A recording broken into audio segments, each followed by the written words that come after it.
In this video, we're going to continue in section 12.1. We're looking at right triangle trigonometry. So let's look at some similar right triangles. When studying right triangles, early mathematicians discovered that whenever the ratio of the shorter leg to the longer leg was close to a specific fraction, the angle opposite the shorter leg was close to a specific measurement. They found this and its converse to be true for all similar right triangles.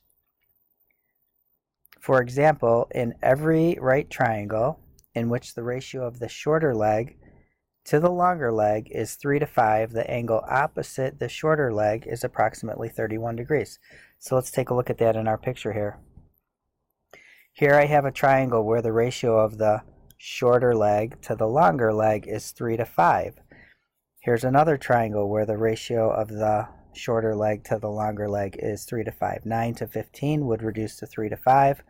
So all of these triangles, we can see that the ratio of the shorter leg to the longer leg is 3 to 5. So this would make all of these triangles similar by side angle side similarity. So again, we're going to figure out what x is in a minute. But these triangles are all similar, and what they figured out was when I have a triangle and the ratio of the short leg to the long leg is 3 to 5, this angle turns out to be 31 degrees. So for any right triangle that has this ratio of short leg to long leg, they knew what the angle was. So since all these triangles are similar, let's see if we can figure out what x is over here. So let's see, how did I go from 5 to 55? Well, I multiplied by 11, so to go from 3 to x, I should also multiply by 11. So x is going to be 3 times 11, or 33. Okay, how did we come up with that approximation? Well, we used proportions and similarity.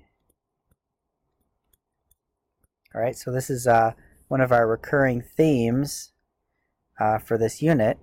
Okay, we already know that right triangles have certain parts, specifically the legs and the hypotenuse. It will be more useful for us to be able to talk about the legs in relation to which acute angle in the triangle we are looking at. So let's take a look.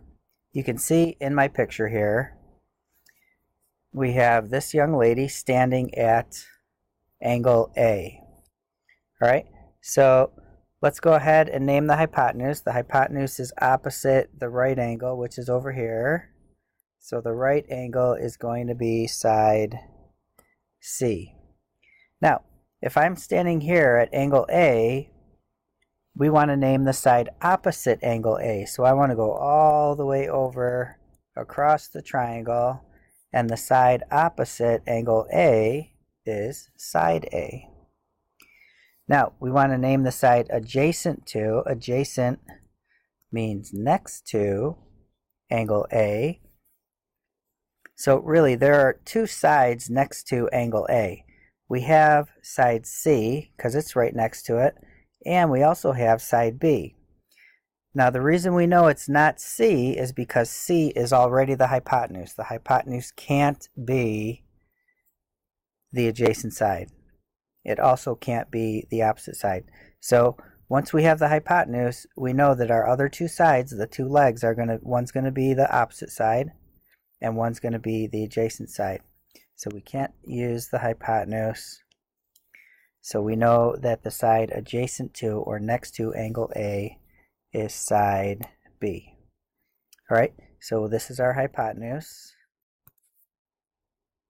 This is our opposite side. And this is our adjacent side. Remember, adjacent just means next to. It's the side right next to the angle. All right, so what I want you to do is go ahead and pause the video.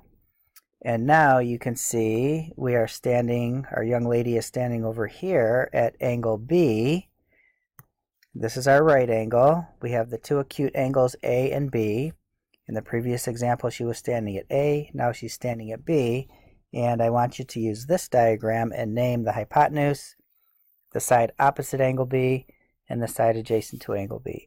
So go ahead and pause the video for just a second and see if you can fill those out, and then restart it, and you can check your answer. So hopefully you had the hypotenuse for C. Notice that that doesn't change with our first example.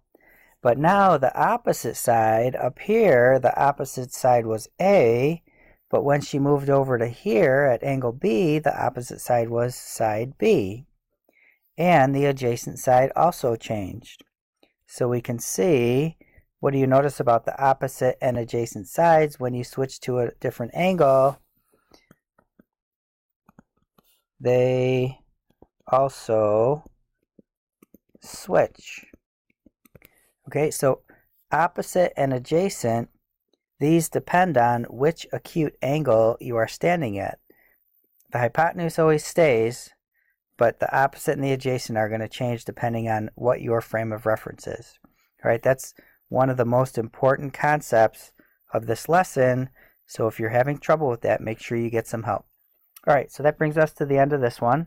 And again, if you had questions about these examples, make sure you get help, and we'll see you next time.